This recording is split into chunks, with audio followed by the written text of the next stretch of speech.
বন্ধুরা, এই ধানটি হলো আমাদের ধান।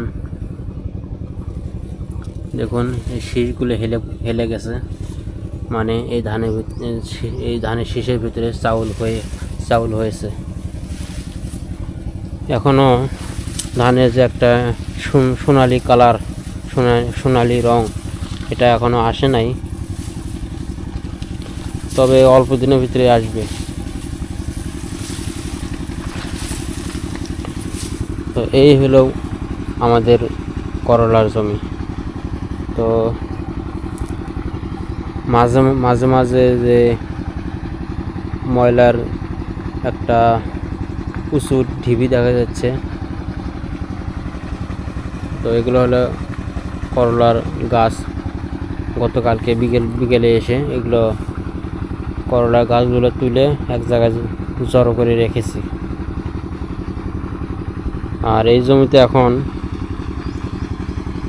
এই আগাছাগুলো পরিষ্কার করে জমিটা তৈরি করে পাট চাষ করব। দেখুন অনেক পরিমাণে ঘাস। তো করলা গাছ তুলে ফেলেছি গতকালকে বিকেলবেলা, আর এখন এই ঘাসগুলো বা আগাছাগুলো পরিষ্কার করব।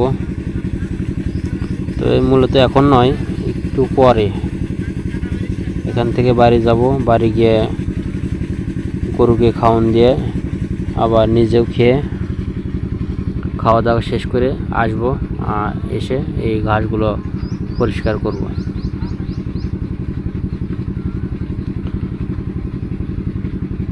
আর এই জমিতে পাট চাষ করার পরিকল্পনা করেছি। তো কেমন হবে অবশ্যই, আর কিভাবে চাষ করবো সেটাও জানাবেন।